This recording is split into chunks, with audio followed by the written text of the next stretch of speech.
eu gostaria de dividir com vocês, né, algo muito importante, que fundamenta, que causa, que leva, né, que levará a estrutura à igreja, que te dará uma estrutura onde você não será destruído. Né? Eu digo que a palavra de Deus, quando ela é absorvida como alicerce da sua vida, isso, quando você a pratica, logicamente, isso faz com que você seja indestrutível, que você seja inabalável, que você seja imbatível, né, dentro de um contexto de cristianismo.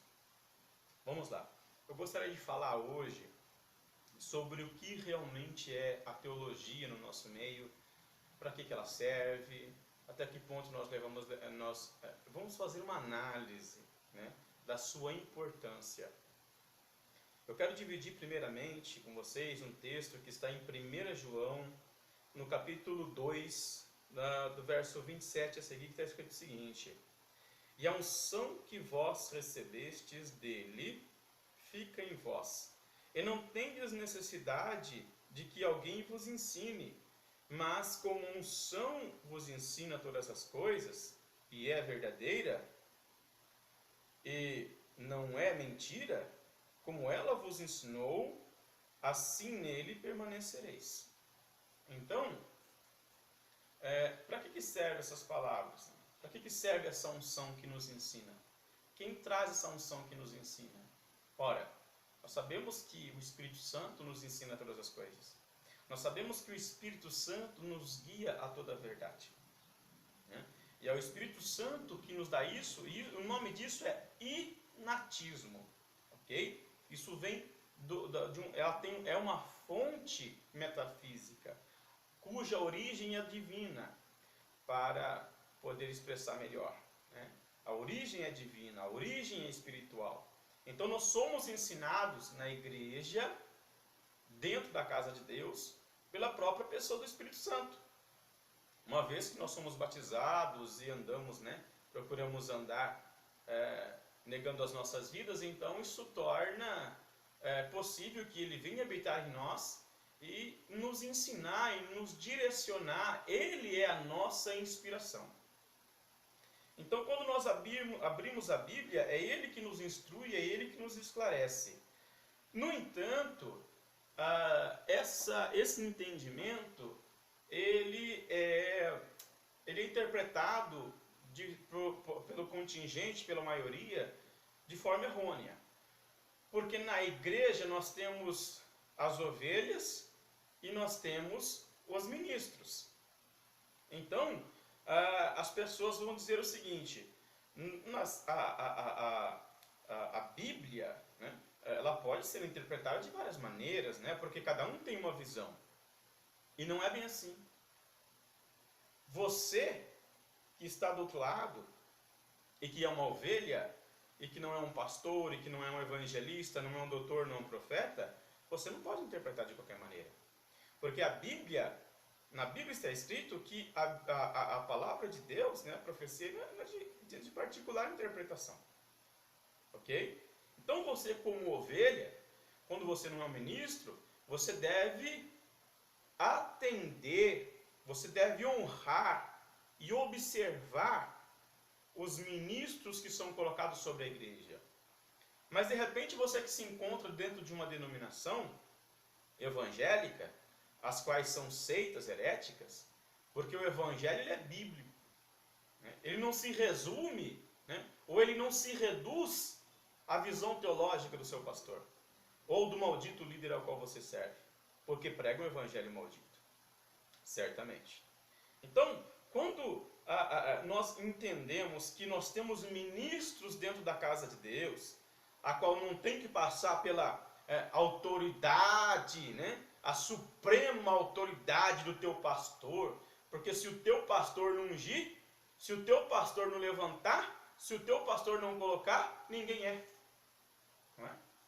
Então, é o problema que você tem da igreja congregação para a igreja Assembleia de Deus, e de ambas para a Universal, e de ambas para as igrejas tradicionais, porque cada uma tem uma corrente teológica.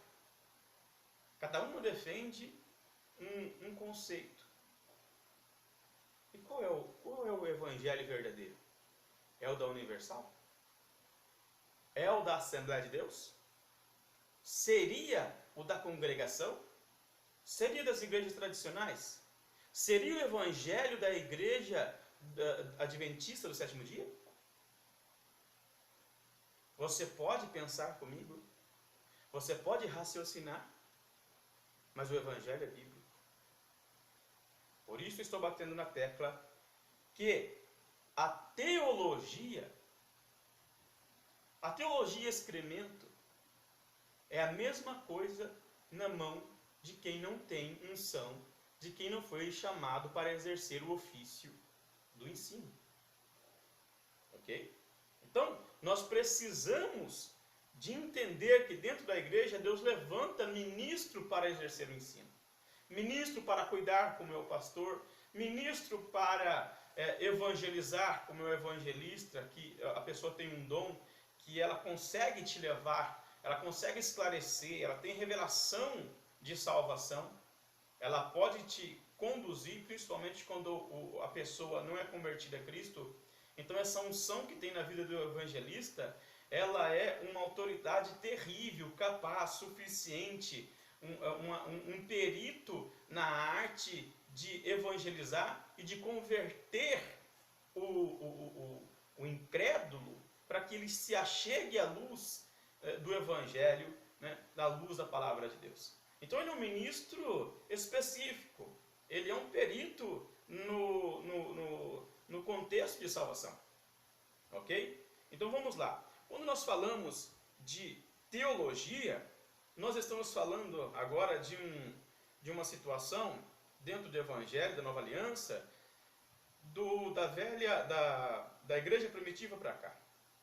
Então, você veja bem que os apóstolos não tiveram que cursar um curso teológico para Jesus os aprovar, né? Nem tão poucos os doutores ou os profetas daquele tempo, né? E se não houvesse teologia, eu lhes digo que haveriam pastores, que haveriam, né, doutor, que no caso é o meu caso, o evangelista, porque teologia é um conceito, é um fundamento humano. E olha o que ele tem feito no nosso meio, dividido tantas denominações. Deveria te conscientizar. Você deveria ser sensível de que algo está errado com as visões. Por que está errado? Porque você, assim como um bom católico, você é um idólatra, você que é evangélico.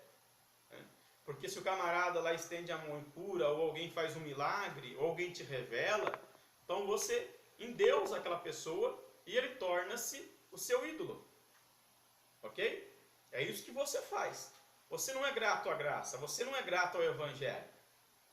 Então nós precisamos entender o que a teologia está causando no nosso meio. A teologia não é maldita, né? As ferramentas, a ciência da teologia não é maldita, se ela for usada corretamente. No entanto, nós temos um certo limite para cada ministro, dentro daquilo que Deus o levantou, dentro daquilo que Deus ungiu. Então nós vemos aqui esse inatismo que vem do Espírito Santo, o qual nos revela, o qual nos ensina. E essa igreja não entende que não é um curso teológico que capacita o ser humano, ou o pastor e o torna um evangelista, ou o torna um doutor, ou faz dele um profeta. Porque não existe uma regulamentação para ungir, né, que esteja dentro de uma certa aferição científica, que a igreja, que um pastor tenha ou possa, né, levar em consideração para ungir um evangelista, um profeta ou um doutor. Essa é a realidade. Ok? Então, quando nós falamos em inatismo, nós estamos falando de uma metafísica de origem espiritual, de origem divina, que nos ensina todas as coisas. Então, o teu pastor tem um limite, ele tem um QI espiritual designado e restrito ao seu ministério. E Deus não vai usar ele como doutor. Isso é claro, porque ele é o menor cargo, a hierarquia é menor do que a do doutor e do que as dos demais. Ele é menor hierarquia. Então o teu pastor não pode fazer um curso de teologia e achar que todo mundo está debaixo da autoridade dele, que ele pode mandar no profeta, que ele pode mandar no doutor, no evangelista. Isso é um absurdo. Esse é o erro que a igreja está cometendo nos dias de hoje. Então você veja bem, quando nós falamos em conhecimento, o que é o conhecimento, né? Se não for a verdade. Mas se o conhecimento teológico a respeito das correntes teológicas que dividem a igreja como um todo é a verdade, então a igreja está dividida. Então nós temos vários reinos. Só que o reino da igreja ele é um só. Ele é só Jesus. E como pode o Espírito Santo dizer que esse está certo, ou que aquele está certo, ou que aquele está certo? É porque vocês estão atrás de ministros errados. Pastor é pastor, gente. Ele não serve para legislar sobre teologia. Então, quando nós vamos falar sobre conhecimento, e o conhecimento ele é uma plataforma, é um fundamento verdadeiro, nós temos que levar em consideração o contexto antropológico. Né? Quando você vai pegar desde Adão e você vir pesquisando os homens que vieram, como por exemplo ali o sétimo depois de Adão, o Enoque, onde ele foi o primeiro acadêmico, o livro dele é Bíblia, não tem um erro teológico. Depois você vem andando e você vai ver dentro daquilo que nós chamamos de ciência, onde a ciência emergiu, que foi na Grécia, depois do Alexandre o Grande, o Aristóteles e o Platão. Mas existem coisas que o Platão, por exemplo, fez, que acreditar em vidas passadas, que foge, assim como o doutor, foge da alçada dele, e isso não é verdade. Então são coisas que o homem, quando ele avança os limites daquilo que Deus lhe deu, que foge do inatismo, então ele passa a ser um produtor de subjetividade. Então, quando um pastor, nesse sentido, vai e cursa ali uma faculdade de teologia, ele faz doutorado e coisa e tal, ele se torna esse produtor de subjetividade. Porque ele vai, através de diretrizes humanas, tentar criar desse sistema, né?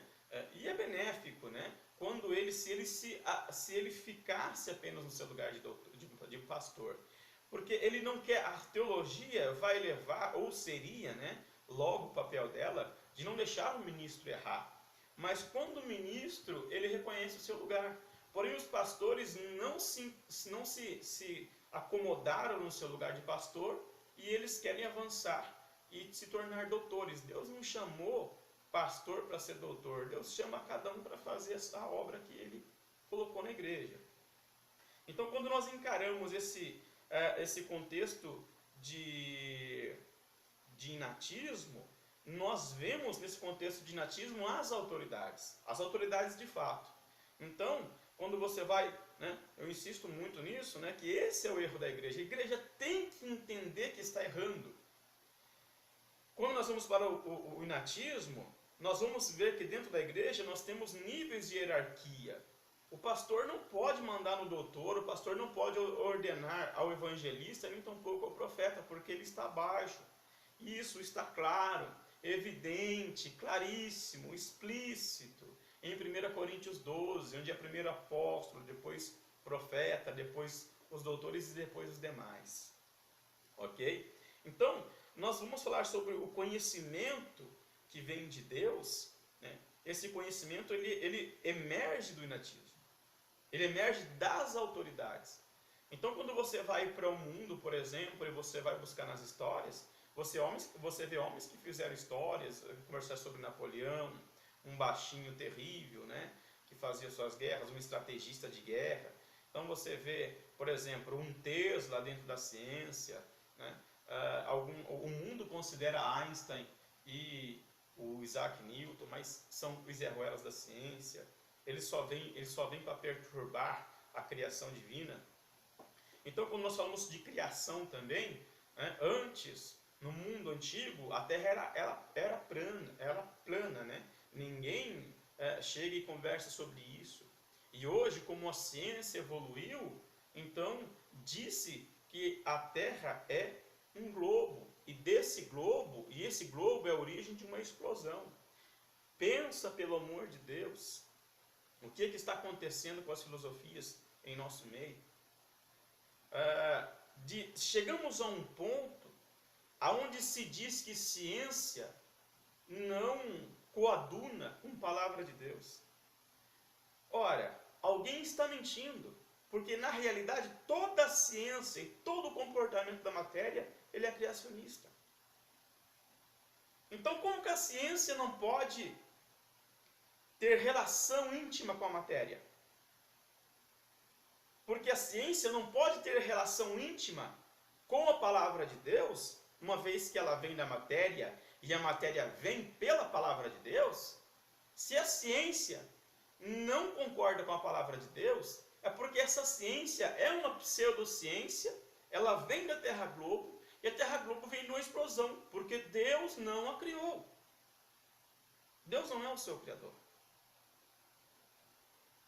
Então, nós vamos entender que esse conhecimento que o mundo está colocando, embutindo na cabeça dos homens nos dias de hoje, ele não é um conhecimento, mas é uma pseudociência. Por que isso acontece? Porque Satanás, ele desceu à terra para enganar os homens. O Deus desse século cegou-lhes o entendimento. Então, o que é ciência? Quando você do outro lado ouve alguém falar de ciência, o que é ciência? Traduza a palavra ciência. Ciência não pode ser entendido como uma mitologia moderna, onde você cria uma teoria e essa teoria cientificamente não pode ser comprovada. Eu deixo para você procurar dentro da ciência comprovadamente a curvatura da água. Esse é o início da conversa. Aonde está a curvatura da água dentro da ciência? Prove dentro da ciência a curvatura da água. Prove ela. Não adianta você vir falar que a lei da gravidade é que segura a Terra, porque você está falando aí de uma mitologia. Como é que você prova isso? Então você vai ter que pegar um fundamento quântico, de comportamento quântico, que é a força de atração ou a força que repele, e você vai ter que provar como essas duas únicas forças existentes de comportamento dentro da física quântica, e ela tem que relacionar, né, essa força de atração que puxa, ela vai ter que prender uma substância diamagnética que é a água. Cientificamente faça isso. Eu retiro tudo o que eu disse. Então, conhecimento é a verdade. Existe um outro conhecimento que nós obtemos pela nossa experiência de vida. Mas isso nos torna experientes, nos torna sábios para este mundo. E também, se for para considerar um homem sábio, é impossível que nós não levemos em consideração o fato dele ser um crente em Deus ou em Jesus Cristo. Aí existe sabedoria nele. Mas quando ele renega Jesus Cristo como Salvador, ele não pode ser sábio. Porque como pode um homem desconsiderar a Deus, sendo que toda a matéria prova a existência de Deus? Então o que é conhecimento? Ou o que é ciência? Aí nós temos que entender o que é subjetividade. Os homens que não são levantados por Deus, mas que cursam, que são intitulados por este mundo, autossuficientes, capazes, humanamente falando, terrenamente falando, e estes chegam que perturbam todo o verdadeiro conhecimento. E por que isso acontece? Porque o sistema do anticristo está corrompendo toda a verdade. Porque segundo a escatologia, ele está no mundo para enganar maravilhosamente bem. Essa é a verdade. Então, se você for pesquisar, né, procurar a raiz do conhecimento, você tem que considerar o inatismo. Você tem que considerar a fonte metafísica. Quem Deus levanta na igreja são 4 ministros. Não considere somente o pastor, porque certamente você vai para o inferno. Não considere que as denominações são igreja, porque igreja é o contingente que guarda mandamento. Ou nós não teríamos joio e trigo dentro da casa de Deus. Então que você busque a verdade. Coloque os teus joelhos no chão. E eu tenho certeza que o Espírito Santo vai te guiar toda a verdade. E quando eu disser que tem um mandamento dentro da Bíblia, vá atrás, procure, porque se você não guardá-lo, você vai ser destruído. Que Deus te abençoe, fique com Deus, que Deus te proteja, que Deus ponha em ti a paz e que te conduza a toda a verdade, em nome de Jesus.